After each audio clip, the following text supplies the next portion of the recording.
미스터 솔로입니다. 이번에는요, 2023년 1월 29일 날 받았던 질문인, 아니에요. 그 전에 질문을 받았었는데, 이분한테는 사실 제가 답변을 해드렸어요. 해드렸는데, 이거를 이제 우리 카페에 답변을 올리기 위해서 제가 따로 모아놨던 거. 그래서 지금은 정리를 한번 해드리려고 합니다. 내용은 이런 거예요. 같은 환자라도 처방값은 제각각 다른 게 정상일까요? 환자라는 표현이 나왔다라는 얘기는요, 이 처방은 안경원이 아니라 안과다라는 얘기고, 실제 내용에서 그렇습니다. 손님이 안경원으로 왔습니다. 이제 안경하러. 근데 처방전을 하나를 갖고 온 게 아니라 같은 시기에 여러 군데 안과에 들러서 처방을 받아서 왔어요. 근데 처방값이 다 달라요. 그러니까 손님은 어때요? 어? 안과를 갔는데 왜 이렇게 처방값이 다 다르죠? 라고 얘기를 한 거고, 거기에 대해서 이제 부장님은, 약간 부장님이라 그러면은 지금 이 글 쓰니 그 질문을 하신 선생님보다는 좀 상급자겠죠? 이분이 이제 이런 얘기를 해요. 감기를 앓는 환자가 병원에 가면 그 처방이 다 같을까요? 다릅니다. 어떤 사람들은 병이 빨리 낫는 걸 좋아하는 사람이 있는가 하면, 어떤 사람은 위장이라든가 이런 데 무리가 안 가는 걸 좋아하는 사람이 있고, 어떤 사람은 운전할 때 졸리면 안 되잖아요. 그래서 그런 걸 주안점으로, 즉 포인트로 잡는 그런 처방들이 다 제각기 다르기 때문에 약의 처방은 다를 수밖에 없다. 그러니까 안과도 역시 그런 이유로 해서 처방이 다를 수 있다. 이런 얘기를 하셨어요. 그 선생님이 오, 그럴 수 있겠구나. 손님도 오, 그렇겠네 하고 넘어갔어요. 근데 이 선생님이 가만히 생각해 보니까 뭔가가 약간 부족한 것 같아요. 그래서 부장님한테 여쭤봐도, 같이 근무하는 사수들한테 여쭤봐도 정확한 답을 못 들었다. 그래서 저한테 질문하신 거죠. 자, 그렇다면 이 부분에 대해서 제 생각을 정확히 한번 표현을 해드리자면, 첫 번째, 이분의 말씀은 반은 옳은데 반은 틀렸어요. 부장님 말씀이. 왜 그러냐 그러면, 이를테면은 이런 거죠. 처방이, 감기약의 처방이 다 다른데 의사 선생님께서 예를 들어서 운전하세요, 졸음운전 이런 거 위험하시겠네요, 이렇게 빼주는 거하고, 환자한테 그런 얘기 하지도 않은 상태에서 그런 처방을 내리는 거하고 다른 얘기예요. 안과 처방도 마찬가지입니다. 안과 처방도 이게 검사를 했을 때 제일 중요한 건 이런 거겠죠. 규격, 검사거리라든가 장비라든가 이런 게 분명히 영향을 미칩니다. 근데 그것보다 이제 더 중요한 건 뭐냐 그러면, 이런 거죠. 소비자, 그 환자죠. 안과 입장에서는 그 손님의 불편 사항과 요구 사항이 어느 정도 명확하게 이게 인식이 되었는가, 이해가 되었는가, 그리고 그것들을 단기간에 걸쳐서 한 번에 교정을 할 것인가, 아니면은 서서히 서서히 점차적으로 뭐라 그러죠? 점진적으로 이걸 교정을 할 것인가, 여기에 따라서 소통이 됐다면 처방값이 다른 걸 인정을 할 수 있죠. 근데 이러한 그 분류와 이해와 그 다음에 일정 이런 것들에 대한 소통이 전혀 없는 상태에서 값이 다르게 나왔다는 건 그냥 자기 취향대로 했다라고 볼 수밖에 없어요. 자, 안경은 어떨까요? 이분이 아마 궁금해한 건 안경원일 거예요.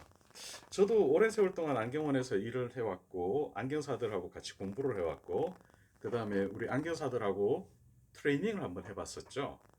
근데 여기에서 또 재미난 게 있습니다.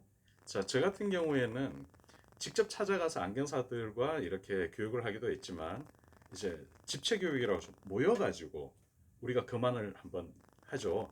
같은 규격에서 같은 피검자 하나를 두고 여러 명의 안경사가 돌아가면서 검사를 합니다. 근데 여기에서 검사값이 허용 오차 범위 안에 있는 분들이 있고요. 그 허용 오차를 완전히 벗어나는 분도 계셔요. 그리고 이분들의 검사 규격과 장비를 맞췄는데 그럼 왜 차이가 날까요? 그거는 또 검사의 방법, 순서, 그 다음에 시간 이런 것들이 영향을 끼치게 됩니다. 그리고 가장 큰 문제는 뭐냐 그러면 안경사의 이해도. 쉽게 말하면은 이런 거예요. 같은 식자재 갖다 놓고 자 이제 무슨 요리를 합시다 그랬는데 10명의 요리사가 똑같은 맛을 내느냐 아니면 다른 맛을 내느냐.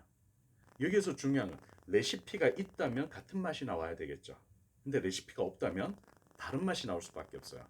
그래서 그만 매뉴얼이라는 거에 굉장히 중요하다라고 제가 말씀을 드리는데, 아무튼 여기에서 이렇게 말씀드립니다. 처방값이 제각각 나오는 거 안과 말고 안경은 통합입니다. 비정상이에요. 50% 맞다라고 말씀드린 거는 그거는 이제 개인적인 노하우, 그 다음에 소비자들과의 어떤 교감 이런 것 때문에 생기는 그런 부분 50% 맞다라고 하지만 나머지 50% 예를 들어서 난시축이 다르게 나온다, 양이 다르게 나온다, 이거는 잘못된 거죠. 그래서 아까 말씀드렸던 가장 핵심은 뭐냐 그러면 허용 오차예요. 근데 그 허용 오차라는 것도 아까 이런 말씀드렸죠. 똑같은 조건에서 거만을 했는데 어떤 선생님은 허용 오차 범위 아니고 어떤 분은 허용 오차 밖이라 그랬죠. 이 허용 오차란 말을 정확하게 말씀드리면요. 아까도 말씀드린 순서나 방법이나 시간에 의해서 나타날 수 있는 변수, 그 이내면 괜찮은 거예요.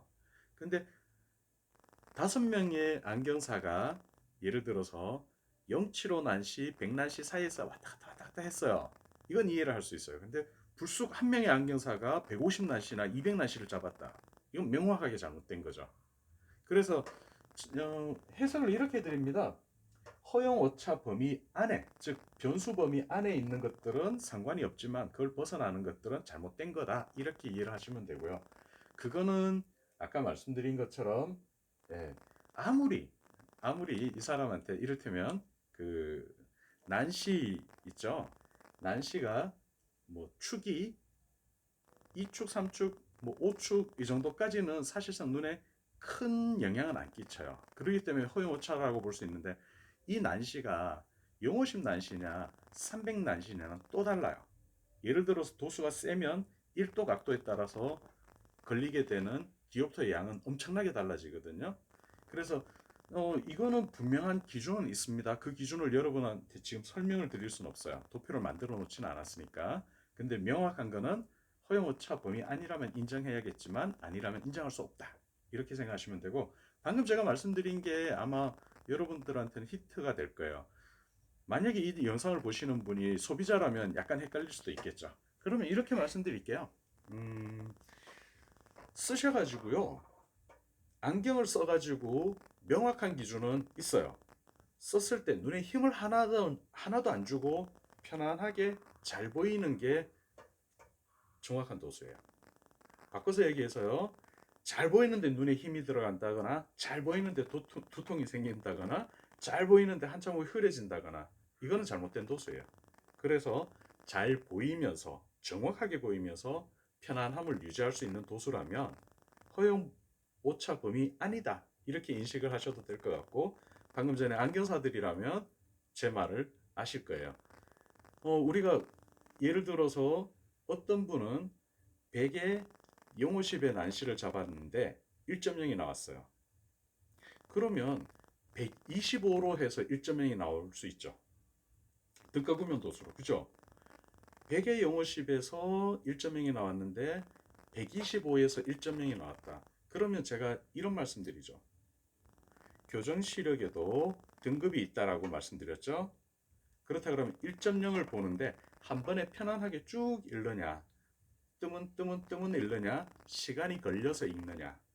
그래서 제가 시표를 볼 때 이 사람이 그 시표를 읽었다라는 것은 시간과 정확도를 동시에 봐야 된다라고 말씀드렸죠. 자, 그래서 이런 기준들이 명확하게 있기 때문에 이 부분에 대해서 만약에 선생님께서 정확한 사례, 쉽게 말해서 처방전을 저한테 보여주시면서 이건 왜 이럴까요? 라고 질문을 하신다면요. 저는 그 검사자의 성향, 취향, 그 다음에 장비, 규격 이런 것들에 대한 분석도 가능합니다. 근데 지금은 처방전이 전혀 없어요. 그래서 기본적인 원칙에 대해서만 이렇게 설명을 드리겠습니다. 다음에 또 뵙겠습니다.